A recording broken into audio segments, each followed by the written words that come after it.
बिस्मिल्लाहिर्रहमानिर्रहीम। अस्सलामु अलैकुम। अंग्रेज़ तो पाकिस्तान का मुखालिफ था।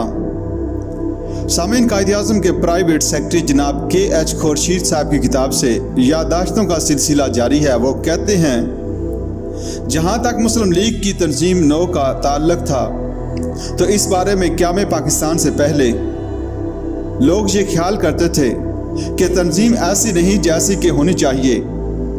एक बार कायद-ए-आज़म ने मुझे खुद कहा था कि वो एक अच्छी किस्म का सेक्रेटरीट कायम करना चाहते हैं जिसमें दर्जन के करीब तालीम याफ्ता और जवान हिम्मत, जवान जज्बे वाले नौजवानों को भर्ती किया जाए ताकि मुस्लिम लीग आगे चलकर सियासी बुनियादों पर एक सही, फाल और मजबूत जमात बन सके। यह 1946 की बात है, लेकिन इस वक्त हालात इस कदर तेज़ी से बदल रहे थे कि कायद-ए-आज़म को इस काम की मोहलत ना मिली। लियाकत अली खान मुस्लिम लीग के सेक्रेटरी जनरल भी थे। मुस्लिम लीग के सेक्रेटरीट भी काम इस कदर बढ़ गया था और वाक़यात इस तेज़ी के साथ रुनुमा हो रहे थे कि लियाकत अली खान के लिए मुस्लिम लीग के तंजीमी कामों को तसल्ली बख्श तरीके से चलाना बहुत मुश्किल हो गया था। लेकिन जहाँ तक इनकी काबिलियत और वफादारी का ताल्लुक था, वो हर किस्म के शक व शुबा से बालातर थी। जनाब के.एच. खुर्शीद साहब ने एक सवाल के जवाब में कहा, बाज़ मुखालफिन ये इल्ज़ाम लगाते हैं कि पाकिस्तान को कायद-ए-आज़म ने नहीं, अंग्रेज़ों ने बनाया था। हालांकि अगर अंग्रेज़ हुकूमत के बयानात और इनके अमाल देखे जाएं तो वो तमाम के तमाम पाकिस्तान के खिलाफ थे, बिलखसूस लेबर पार्टी जो इस वक्त वसर-ए-इक़्तिदार थी, पाकिस्तान की सख्त मुखालफ थी।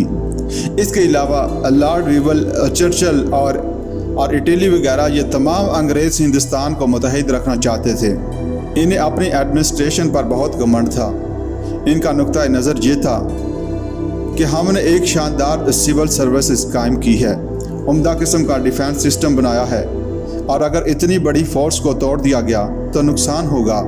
हमने बड़े शानदार रेलवे और नहरों का सिस्टम बनाया है और अगर इसकी तकसीम हो गई तो बहुत नुकसान होगा। यानी वो एडमिनिस्ट्रेटिव किस्म के दलाइल रखते थे जिसका ताल्लुक इंतज़ामी अमूर और मुल्की हालात के साथ था। अंग्रेज़ मकामी सियासी आलात और मकामी लोगों के जज्बात और एहसासात की परवाह नहीं करते थे।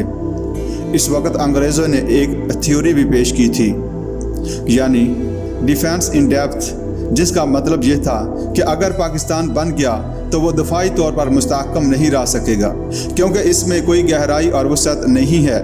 मुस्लिम लीगी मुसलमान बिलखसूस कायद-ए-आज़म इस दलील के हक में न थे और उसे लायानी करार देते थे। इनका मौक़िफ़ था कि अंग्रेज़ों का सारा बरतानिया सूबा पंजाब के बराबर है, इनके पास कौन सा डिफेंस इन डेप्थ था। अंग्रेज़ों को किसी की बात पसंद नहीं थी कि पाकिस्तान अलहदा हो जाए। जैसा कि मैंने पहले अर्ज़ किया, अगर कायद-ए-आज़म 1946 में डायरेक्ट एक्शन की बात ना करते तो शायद हम अपने मकसद में कामयाब ना होते। और सोचने की बात यह भी है कि अगर अंग्रेज़ को ये मुल्क बनाना होता तो कायद-ए-आज़म को इतनी मुसीबत क्यों करना पड़ती। वो तो पहले ही कह देते कि भाई तुम पाकिस्तान ले लो। अंग्रेज़ ने पहले कैबिनेट मिशन प्लान क्यों बनाया, जिसकी वजह से मुस्लिम लीग गहरे इम्तिहान और आजमाइश में पड़ गई थी। मैं समझता हूँ कि कायद-ए-आज़म ने इस वक्त बिल्कुल सही चाल चली कि उसे पहले कबूल कर लिया। इस तरह कांग्रेस चक्कर में पड़ गई। हालांकि कांग्रेस का ख्याल था कि कायद ज़िद्दी आदमी है, वो कैबिनेट मिशन को भी मुस्तरद कर देंगे और फिर मैदान इनके हाथ में रहेगा और वो लोग मनमानी करते रहेंगे। मगर कायद-ए-आज़म ने मुकम्मल गौर-व-ख़ौज़ के बाद ये फ़ैसला किया कि बेहतरी इसी में है कि इस प्लान को कबूल कर लिया जाए। जनाब के.एच. खुर्शीद साहब लिखते हैं कि मैं आपको एक और बात बताऊं कि माउंटबेटन यहाँ आते ही दोनों मुल्कों का जॉइंट गवर्नर जनरल बनने की कोशिश रखते थे। अब अगर एक ही गवर्नर जनरल और एक ही कमांडर इन चीफ रहता तो दुनिया को कैसे पता चलता कि दो मुल्क बने हैं, पाकिस्तान आज़ाद हुआ या नहीं हुआ।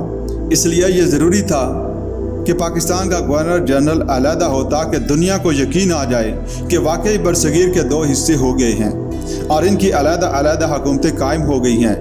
दरअसल माउंटबेटन को यह ज़ाती सदमा था। मैं समझता हूँ कि माउंटबेटन का रोल कोई इतना ज़्यादा नहीं था कि जितना उसे बढ़ा चढ़ा कर पेश किया गया। माउंटबेटन तो एक कासिद था जिसे कहा गया कि तुम्हें जाकर ये परवाना देना है। اور اگر وہ نہیں مانتے تو اس خطے کے 2 حصے کر دو۔ میرے خیال میں تو ماؤنٹ بیٹن ایک کھوکھلی قسم کی شخصیت تھا، اسے خواہ مخواہ بڑھا چڑھا کر پیش کیا گیا۔ کئی مرتبہ اس نے قائد اعظم کے اس بیان کو دلیل سے پیش کیا کہ صوبوں کو بطور یونٹ رہنا چاہیے۔ اس کی ایک وجہ یہ تھی کہ خود برطانوی حکومت نے 1942 میں یہ کہا تھا کہ صوبوں کو بطور یونٹ قائم رکھا جائے گا۔